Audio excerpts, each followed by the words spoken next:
토지 경매에서 가장 많이 거론되는 문제가 무엇일까요? 바로 도로가 없는 땅, 맹지입니다. 아무리 경치가 좋고 땅이 넓어도 차가 들어갈 수 없는 맹지는 쓸모도 없고 가치도 미미합니다. 그래서 많은 분이 맹지는 쳐다도 보지 말라고 합니다. 하지만 진짜 고수들은 다릅니다. 남들이 맹지라고 버린 땅을 헐값에 낙찰받아서 도로를 내고 가치를 몇 배씩 올립니다. 오늘 그 마법 같은 맹지 탈출이 절대 공식 모두 알려드리겠습니다. 안녕하세요.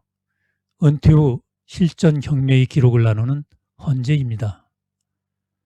사실 저희 채널에서도 도로 문제는 이미 다뤘습니다. 기억나실 겁니다. 지난 12위 영상에서는 50년 동안 멀쩡히 쓰던 포장도로인데도 지자체에서 토지 사용 승낙서를 받아오라고 해서 속 터지는 사례를 말씀드렸고요. 14위 영상에서는 소송까지 불사하며 주의토지 통행권으로 맹지를 탈출했던 실전 기록을 공유했습니다. 오늘은 그 모든 경험을 집대성한 맹지 탈출 종합편입니다. 법적으로 안전하고 행정적으로 확실하게 도로를 내는 5가지 방법을 지금부터 하나씩 짚어드리겠습니다. 실전 꿀팁까지 유익한 내용이 많으니 메모장 준비하시고 끝까지 집중해 주시면 감사하겠습니다. 이후 AI 아나운서 목소리로 진행됩니다. 오늘 말씀드리는 맹지 탈출 방법은 단순한 이론이 아니라 저 헌재가 직접 경험해보고 여러 지자체에 방문하여 확인한 실전 내용입니다. 1. 맹지 탈출을 위한 5가지 실전 공식과 행정 절차. 첫째, 인근 토지 매입. 가장 쉽지만 가장 어려운 현실. 맹지를 탈출하는 가장 정석적인 방법은 무엇일까요? 내 땅과 도로 사이에 있는 인접한 땅을 내가 사버리는 것입니다. 아주 단순하죠. 투자 초보자분들은 쉽게 생각합니다. 내가 시세보다 돈 좀 더 얹어주면 팔겠지. 하지만 여러분, 냉정한 현실을 아셔야 합니다. 그게 그렇게 쉽게 될 땅이었다면 진작에 해결되어 맹지로 남아있지 않았을 겁니다. 인근 토지주들도 바보가 아닙니다. 내 땅이 맹지라는 사정을 귀신같이 알고 있습니다. 그래서 오히려 덫을 놓습니다. 길을 터주기는커녕 어차피 거긴 길 없는 맹지니까 나한테 헐값에 넘겨라고 압박을 가해오는 경우가 허다합니다. 여기서 팁. 많은 분이 오해하시는 게 있습니다. 현지 원주민들은 보수적이라 대화가 안 통하지만 외지인 소유자는 이성적이니까 말이 통하겠지? 제 경험상 천만의 말씀입니다. 외지인 소유자들이 오히려 투자 마인드가 강해서 협의 자체를 거부하거나 말도 안 되는 조건 등으로 협의가 더 안 됩니다. 그래서 매입 전에 주변 토지의 소유자 관계도 파악해 놓는 게 좋습니다. 따라서 인근 토지 매입은 이론적으로는 가장 명쾌하지만 현실적으로는 감정 싸움과 알박기 때문에 실현 가능성이 가장 낮은 방법이기도 합니다. 그러니 이 방법만 믿고 맹지에 덤비시면 절대 안 됩니다. 둘째, 토지 교환. 너도 좋고 나도 좋은 윈윈 전략. 돈으로 사는 게 안 된다면 제시할 수 있는 아주 합리적인 대안이 바로 토지 교환입니다. 이 방법은 의외로 현장에서 잘 통할 수 있습니다. 쉽게 말해 맹지에서 도로까지 연결되는 길목에 있는 상대방의 토지 일부를 내가 받고 대신 내 토지의 다른 알짜배기 부분을 상대방에게 넘겨주는 것이죠. 이 전략이 성공하려면 반드시 전제가 필요합니다. 상대방에게 이익이 되어야 합니다. 예를 들어보겠습니다. 도로에 접해 있긴 한데 땅 모양이 길쭉한 칼날 모양이거나 삼각형 모양이라 건물을 짓기도 모호하고 활용도가 떨어지는 땅들이 있습니다. 이때 우리가 토지 교환 제안을 하는 겁니다. 이 부분을 서로 맞바꾸면 사장님 땅 모양이 예쁜 사각형이 되어서 땅 가치가 훨씬 올라갑니다. 이렇게 상대방의 가치를 증대시켜주는 제안을 해야 합니다. 여기서 팁. 이에 더해서 중요한 팁을 드리면 분할 측량비, 취득세, 등기 비용 등 토지 교환 과정에서 발생하는 모든 행정 비용 일체를 내가 부담하겠다고 제안하십시오. 상대방은 돈 한 푼 안 들이고 땅 모양이 좋아지니 도장 찍어줄 확률이 확 올라갑니다. 한 가지 더, 토지 교환 시 내 땅과 상대방 땅의 비율을 1대1로 하지 마시고 내 땅의 비율을 좀 더 많이 제시하세요. 내 땅이 맹지이니 가치도 더 낮습니다. 그 가치 비율보다 좀 더 제시하면 성공 확률이 훨씬 높아질 것입니다. 이게 바로 협상의 기술입니다. 셋째, 국어 활용, 물기를 도로로 바꾸는 행정 절차. 세 번째는 제가 토지 경매할 때 가장 눈여겨보는 대목입니다. 바로 국어를 활용하는 방법입니다. 국어가 뭔지 아시죠? 쉽게 말해 도랑이나 작은 시냇물입니다. 내 맹지 토지와 도로 사이에 토지 이용 계획에 지목이 국어라고 적혀 있다면 이것은 하늘이 주신 기회일 수 있습니다.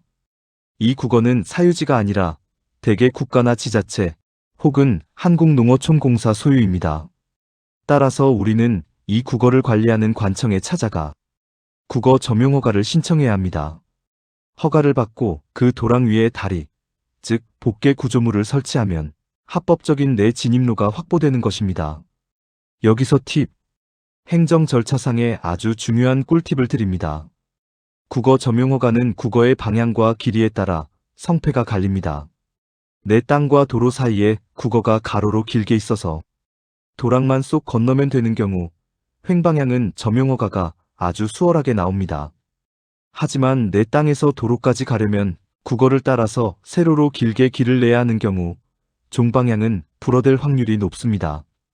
지자체마다 조례가 다르지만 통상적으로 종방향 국어 점용은 50m 이상일 경우 수해 위험이나 관리 문제로 허가를 내주지 않는 것이 일반적입니다.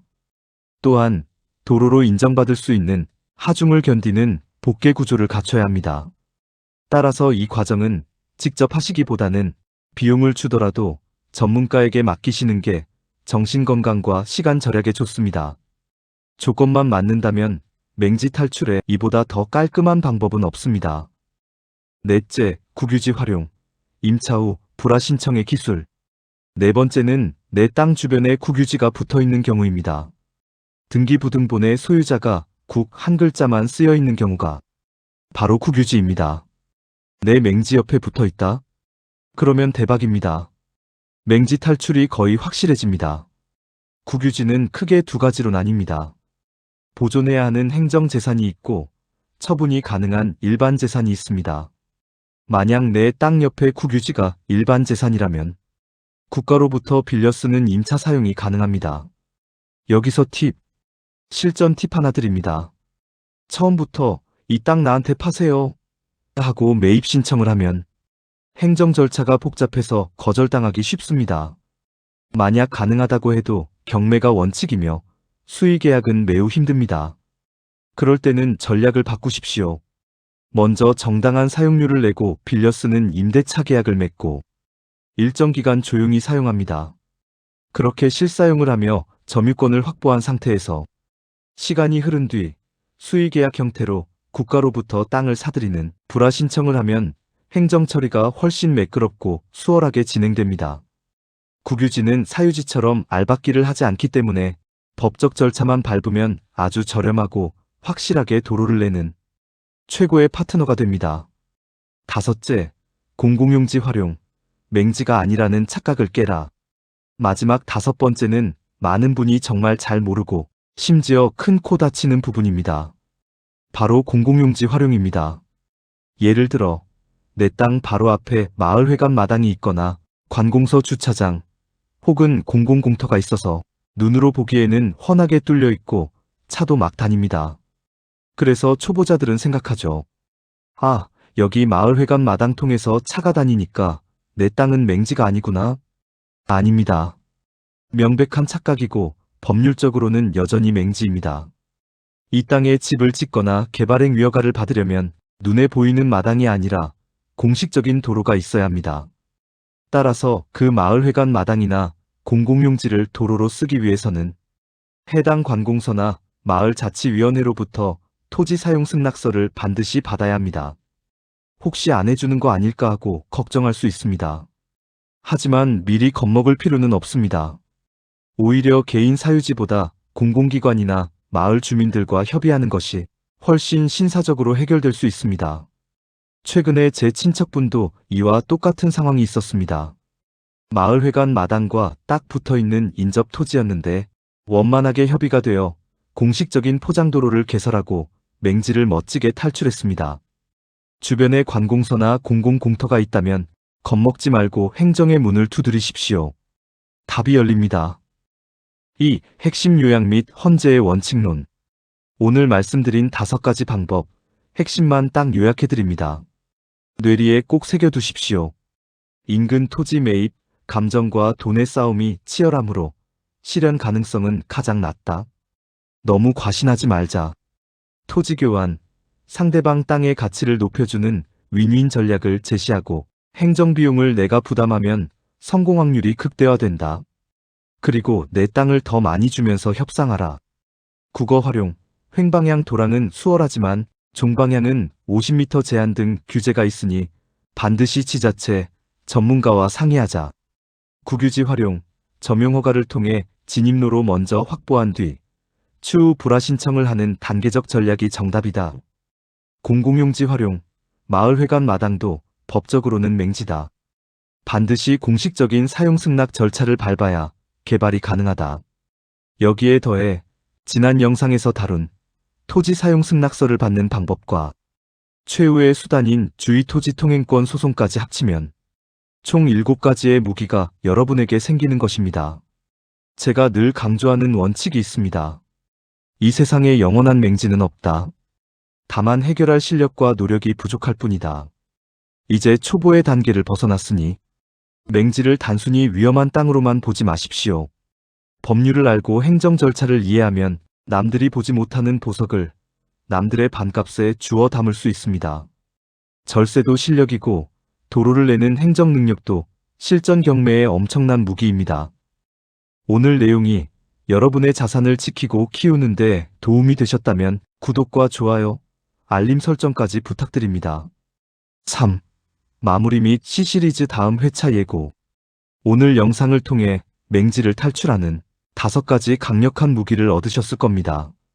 우리가 지금 함께하고 있는 이 특수물건과 위험관리 C시리즈의 핵심은 남들이 문제라고 생각해서 버린 물건 속에서 진짜 보석을 만들어가는 안목을 기르는 것입니다. 오늘 배운 맹지 탈출 전략을 가슴에 품으신다면 앞으로 법원 경매 물건을 바라보는 여러분의 눈은 이전과 완전히 달라져 있을 것입니다.